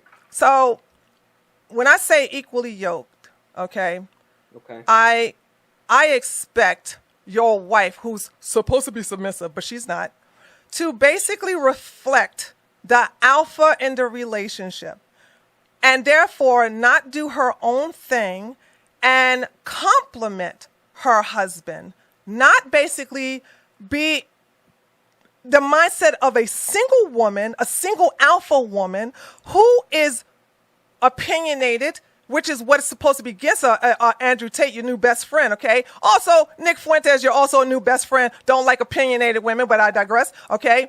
And how is he my best friend now? Well, I mean, you said you love him, okay? So I'm just saying, you and her love some Nick Fuentes, the most... I never said that. Okay.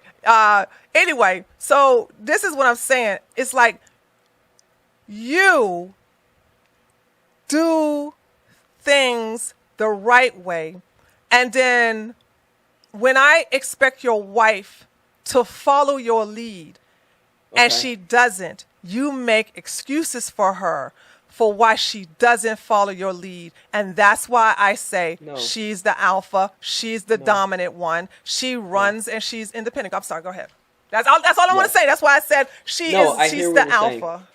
I hear what you're saying, and you're wrong. Because if you were to ask me, and I love that you didn't ask me, because I think that this kind of shows the bias that you kind of have, right? So you've taken something right here, like this tweet, and as I've said, it's an opinion that people are getting triggered about, right? You did not ask me, well, how do you feel about breastfeeding in public? You didn't ask me, why would I? On this? Because I'm the alpha. No, you're not. I'm not being mean. I'm not being mean. But I'm telling you I am. So disprove it by saying, what's your take on this? And then I go, well, honestly, I think that breastfeeding in public is fine. And then you go, well, gotcha. You're supposed to lead. You're supposed to have the masculine frame, but you didn't do that. Because you're not the alpha.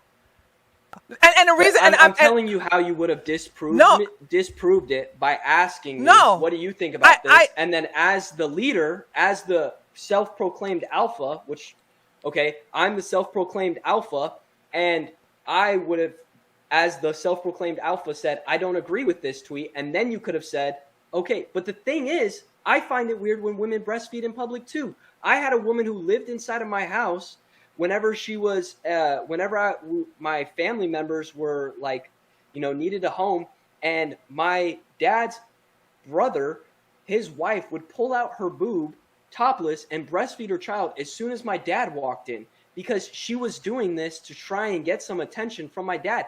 I agree with what Isabella is saying here. So we're doing the exception makes the rule thing. Is that what we're doing? No, we're doing Isabella is not allowed. So why would you bring up the fact about some woman pulling out her boobs for attention? What was the point of telling me that? Because I'm the leader, and Isabella's tweeting. What does that have to do with the woman who pulled out her? Why would you? No, I need you to stay on topic. I'm literally explaining it. How can I stay on topic? You're if you're not going to let me explain it? How is this deflecting? Because I want to talk about the woman with the boob. You said, this is what you said. You said, well, this woman would just go topless and pull out her boob and put it in the baby's mouth when her husband come home. And so I said, so that's not the norm. Not when her husband came home. It's not the norm. All women don't do that. No, so right. Most women don't do that. This is why it matters, because the context in which I grew up understanding breastfeeding whenever I was 5 was that this girl only pulls out her whenever my dad, who is not her husband, comes home. That is weird because my dad has my mom. So why is she? So that one woman changed your idea about all the women who breastfeed? Yes, because at 5 years old. No. One woman. I get it. One woman changed your mind. So one woman did it, so all women did it, right? Right. So that one woman had shown me that women use breastfeeding as like, look at my boobs. And this is not all women do that. Not all women. What are you talking about? I can't make a generalization that all women do that, obviously. You just did. But that, oh my God, I'm using anecdotal evidence from whenever I was a child that reflects my leadership on Isabella not being able to expose her breasts, which is another thing that ties and correlates to Isabella seeing women use their breast online to sexualize it, and why, as a household, she is not going to be allowed to breastfeed unless she is covered up out in the public, because it's, to my understanding and to her understanding, given our society and our culture, that this is something that has become sexualized and that men have sexualized and fetishized it. And so in order to protect my wife from those men who will sexualize her, right, because you're not supposed to cause another man to stumble, but you're also supposed to protect your wife, this is something that you wouldn't want her to do. We've talked about this. That's fine. So her tweet reflects my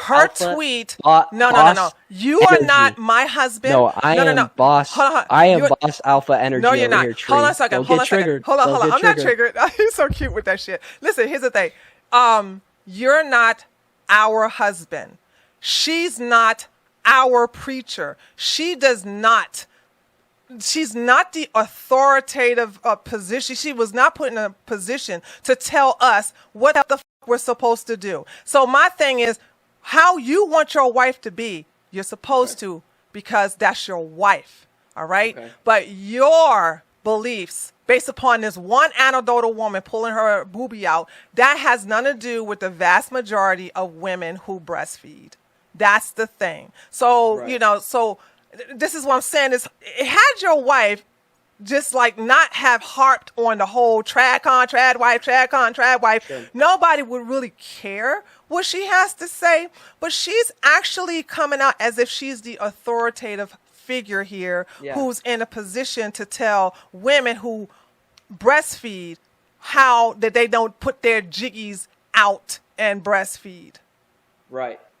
Yeah, so I understand what you're saying. And, I want to once again emphasize that she starts with, I find it so weird. So it's opinionated, right?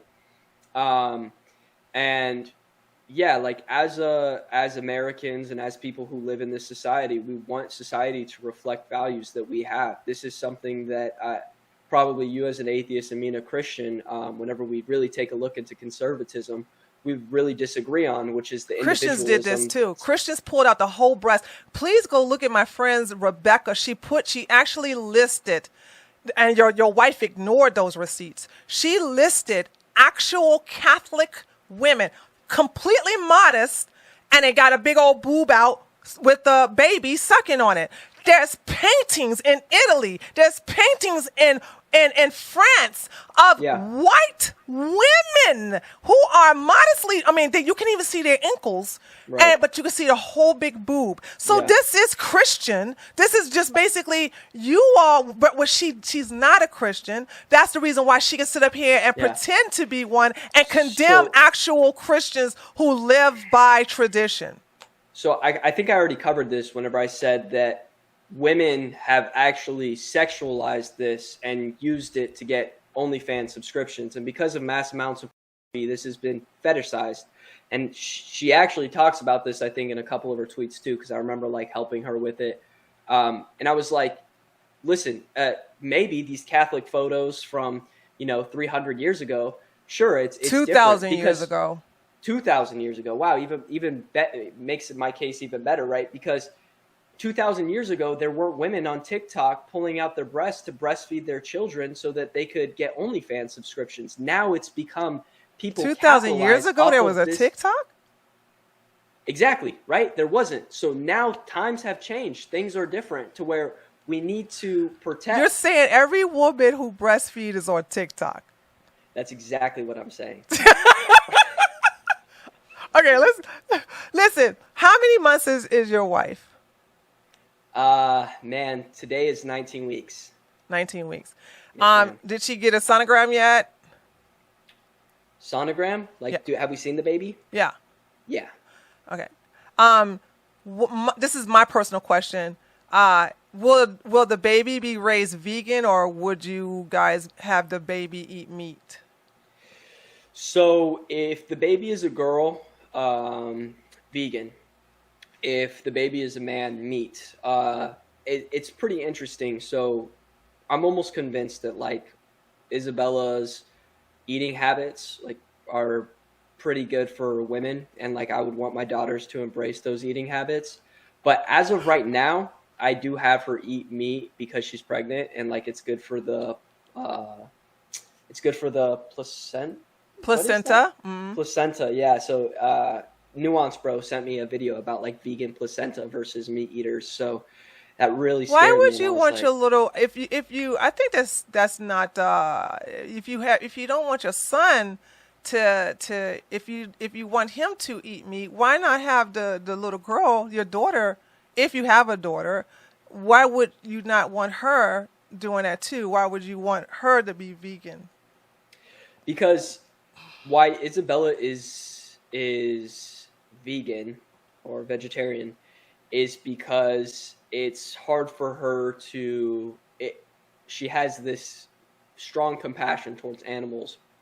And for a while it was kind of funny. We would get into tiffs because I'd be like, Isabella, like you have this strong compassion for animals, but you don't have it for human beings. Exactly. Like, I've got that in my notes. She cares more about animals than actual humans.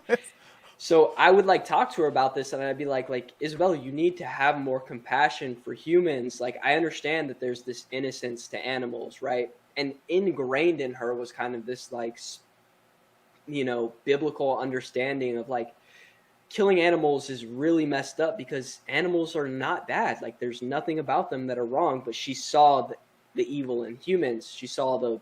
Well, that didn't last long because she's eating meat then, huh? I force her to eat meat. Okay. So I guess why would, if you can actually introduce your daughter, if you have a daughter, you can introduce her to meat too. Right, but I wouldn't want to because that compassion that she has for animals is something that I really love. Yeah, but it's hypocrisy because the compassion goes out the window if you have a beautiful boy. No, it's not hypocrisy because men and women are not equal. They're different. Okay, hold on. I'm going to walk you through this. Okay. You said that her compassion for animals is the reason why if you have a daughter that you would have the daughter not eat meat, would be vegan. Yes. Yeah? Okay. Why does that compassion for animals stop because you have a son? Because we're hunters. Okay. Because we're the ones who go out, we kill, we hunt, we gather. We don't need this compassion. It's called softness. You're soft if you can't kill an animal. And that That's same philosophy can apply to a baby girl? That's the same philosophy cannot apply to a woman because men and women aren't equal. That's what I said. Are you saying that women are bred to be vegans? No, I don't know. So I'm trying so if you have a son, I'm just going to repeat this here. You have a son. The son, by the way, I support that.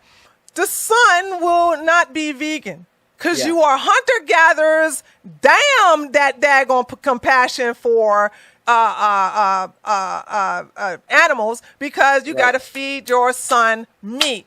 But if it's a little girl, well, you got to have compassion for animals. We shouldn't kill the animals, so therefore that's double speak. Yeah, so it's not, because like I said, men and women are not equal. So what I really love about Isabella is her compassion for animals, because it's something that I can't comprehend at the same level that she can, right? And whenever you grow up watching like Disney movies, right, you see the princesses, and there's always this bird that's coming out, and they're really in touch with nature, really in touch with this animal kingdom and everything. And I think that that's a very beautiful thing, but I think that is specifically beauty of the female, because the man is the hunter, he's the protector, he's the provider. He goes out and he gets the food, he kills the animal so that he can bring it home and he can feed the family, essentially, right? Except it's if a daughter. No, because only the sons can eat it. The mother and the daughter can't eat it, even though the man damn near died to get this animal.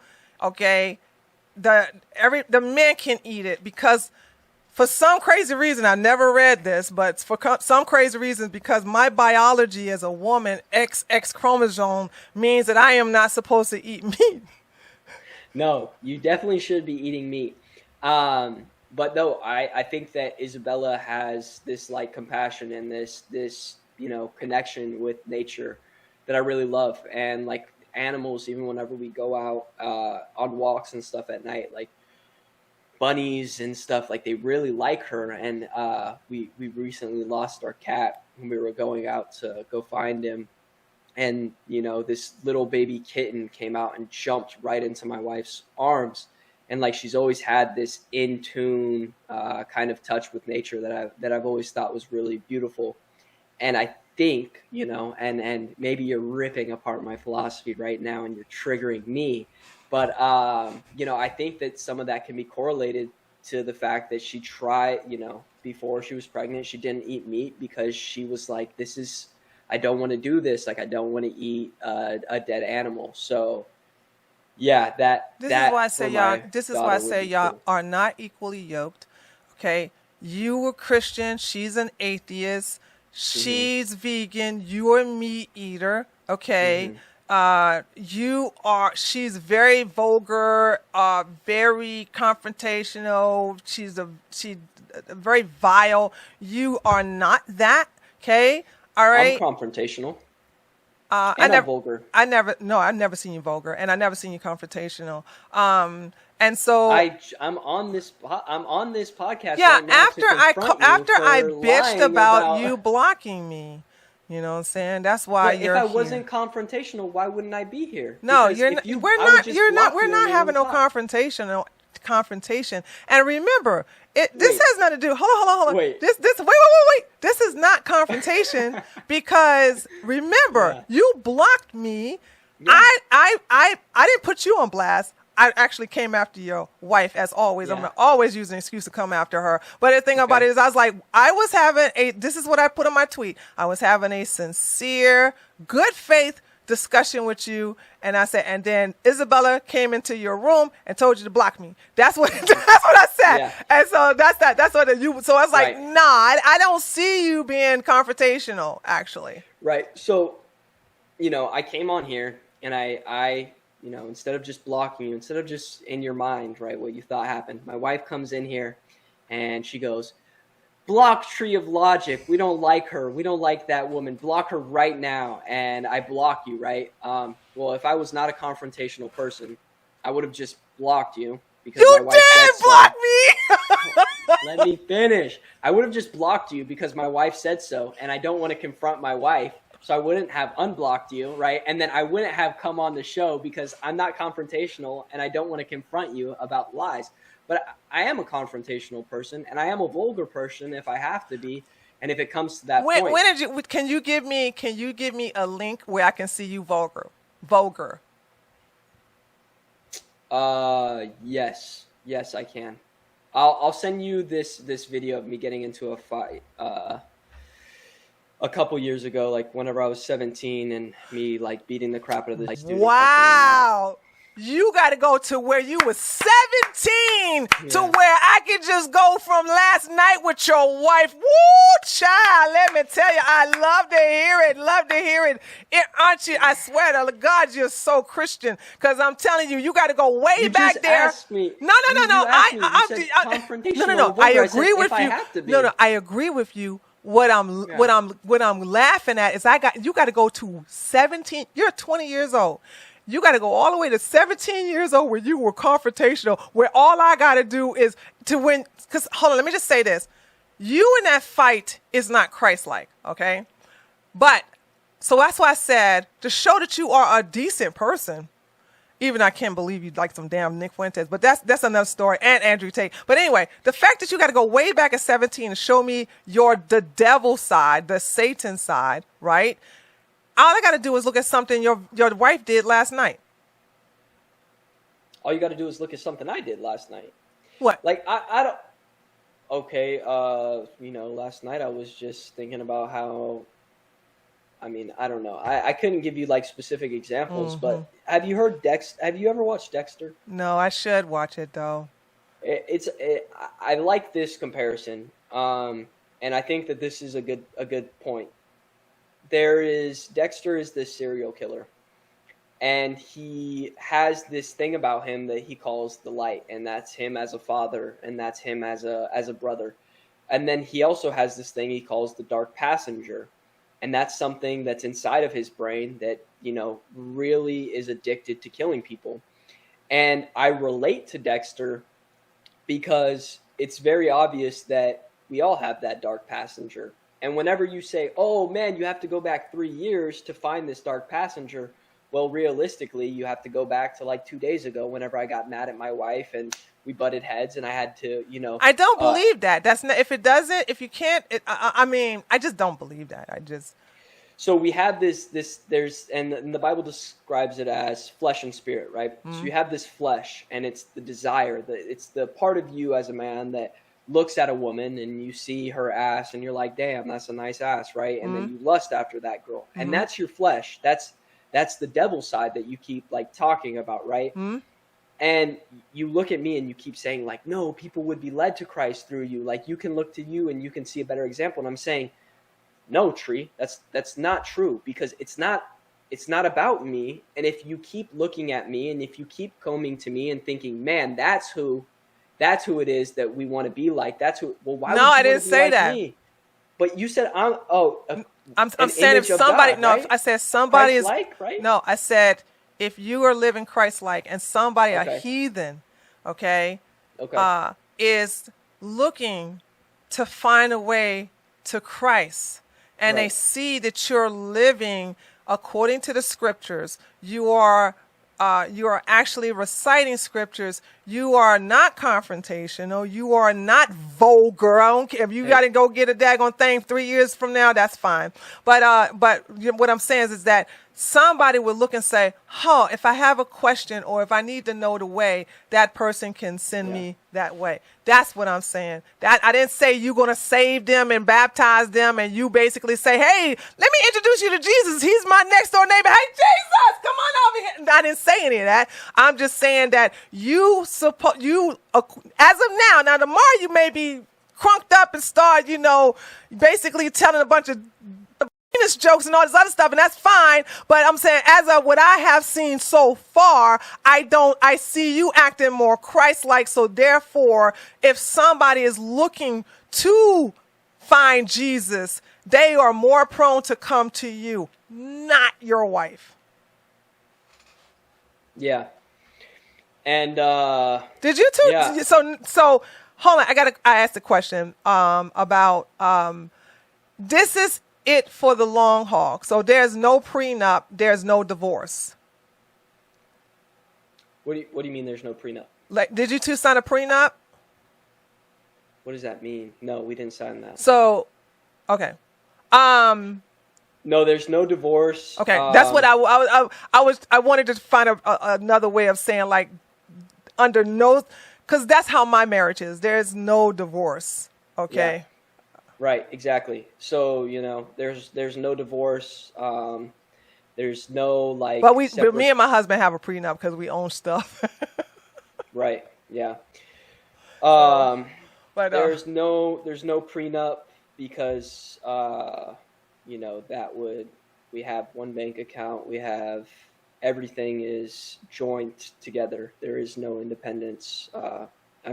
Except for my independence, because I think it's weird that like women have their husband's location and stuff like that. Like she doesn't have mine. I have hers. Like I have access to her social medias, but she doesn't have access to mine because it's like there's some aspects of marriage, right? Like location, for instance. I need that because I need to be able to protect you. She doesn't need that because she's not the protector. So, things like that are put in place in our relationship. But yeah, no prenup, no plan of divorce. One last question. So you guys are going to be moving out of her apartment and going to Arizona. Is she still going to work when she's in her late term in Arizona? No. She works because she likes it. This is something that we've kind of talked about. Okay. Is that if she's like neglecting her wifely duties, she's not going to have a job. Like she's going to be removed from working, and I have made that clear to her. So, if she begins to get pregnant and get overwhelmed, I know that she's already talking to Jeremy, and that's the owner of LFA, about having somebody fill her spot for a couple months or whatever. Also, not only this couple of months, but babies don't they have their own schedule. When they start crying and then when they get into toddler, and you're very familiar with babies, so you've seen how toddlers are loud and they get into everything. This is something she's gonna either. She can't do the Candace Owens thing and get a nanny. It's like, is she going to just say, okay, I got to watch my child. There's an hour is way too much. 5 minutes is too much when you have an actual baby, especially a toddler, but a baby period, in the home. And you're taking your focus away from that child. Yeah. This is going to be very interesting. Like I'm just as interested to kind of see what happens. This is kind of the main reason why we're moving back to Arizona, because my uncle, who's like 26, is also having a baby with his wife, and she's due in August, and Isabella's due in October. So we'll have a solid like family structure in AZ that we can rely on for watching the child and everything like that. Okay. Yeah. Okay. It's very exciting.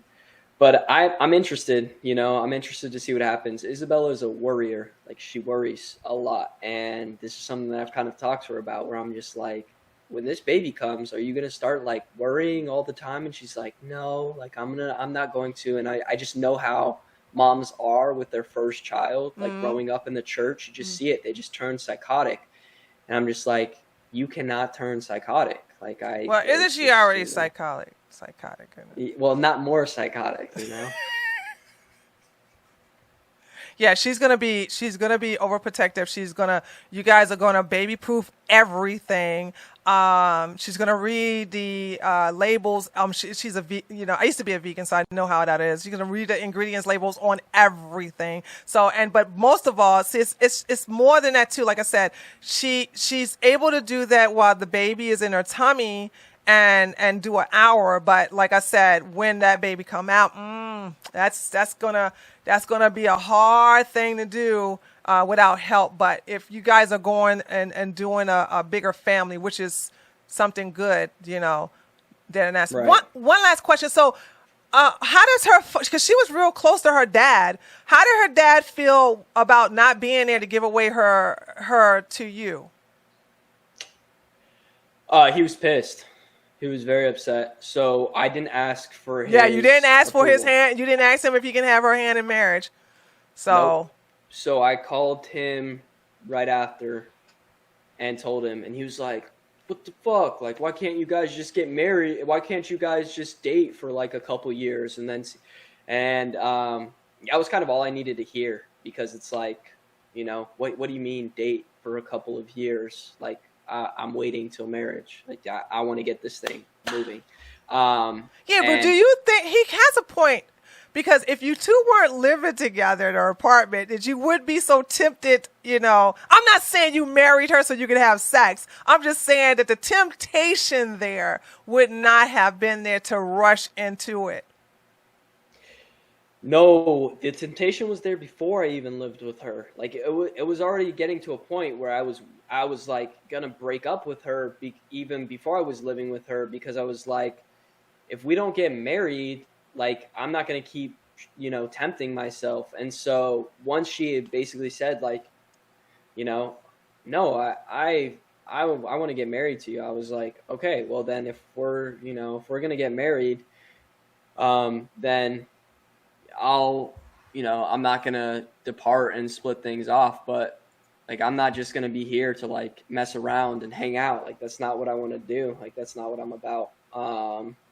Okay. So if the intention is marriage, then we can still, we can commit to each other. Okay. All right. I'm gonna we're winding down because this was really good. Are you interested? So, like I said, I wanted to get the Christian. I'm really upset that the Christian thing took too much of my daggone time, but I really would like us to have the religious conversation on another. If you're interested, if you're not, I totally understand. But that's what I'm just interested in having that. But anyway, we're gonna end this. So I'm gonna say I'm gonna have to let you have the last word. But in conclusion, saying I think you two could be a power couple if your wife reflected the same image, mirror framing. I know, those words are something that you don't like to be used of you, but I just see a different person with her versus you. I see you with the halo. I see you, the nice and kind person, and I see her as Satan's spawn, actually, and that's how I see it. And with her attitude, this, that, and the other. This is the reason why people are.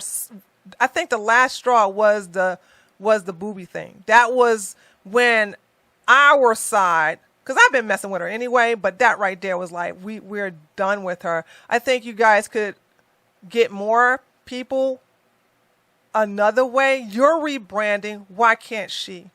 So that's all I got to say. Yeah.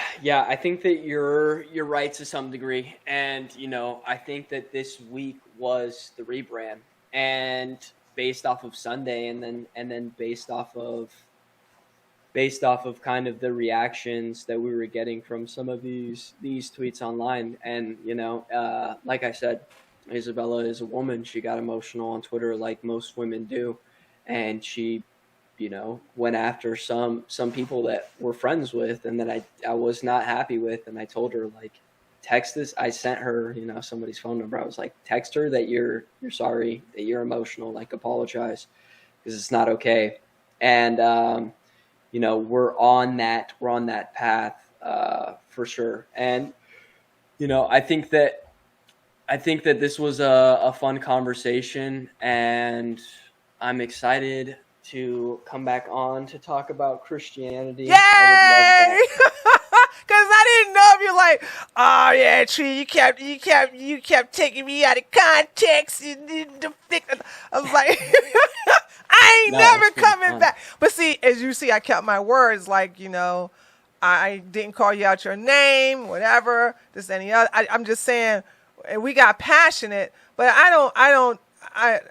I enjoyed that actually because we both can come back down and just finish the discussion. So let me edit this one and then we will come back again and do that. Will be specifically on, I think I would call it because I totally disagree with you in reference to you not being a Christ-like image to bring people towards the word. So we can talk about that in addition to, what is Christ-like and blah, blah, blah. And I'm not going, you could use the Bible, me being a heathen, I'm just going to listen to you and then go from there and just basically address the scripture as you tell it to me. Okay. Okay. Sounds great. So go ahead and give everybody your, once again, give everybody your social media again. I think it was only given 2. And then, we'll see you again. Awesome. I am at JXSIAHM on Twitter and on Instagram. That's where you can find me. And also, you might see me doing some work with Benny Johnson. If you guys haven't congratulations, you got hired by Benny. May this first week in May, huh? Yeah, so I left Blaze TV and ALX. Well, when did you leave Blaze? April. Okay. I left Blaze. So you did. You went left. Because I was gonna say I thought they had you on the wall because you was gonna have your own show. No, that was edited. That was Photoshop. That was a troll. Oh no, that got me. That got me. See, this is a say. Okay. Anyway, all right. Well, congratulations. I adore Benny. Okay, I love him. He's a good man. Best. Yeah, he's a good man. So you'll find it'll be great over there, and I'm sure you'll help him out a lot. All right. Okay. Well, so guys, so I'm gonna do that, and I will see you all in about 15 minutes on my website for a movie night. All right. Later, taters. Thanks, Tree. All right. Thank you.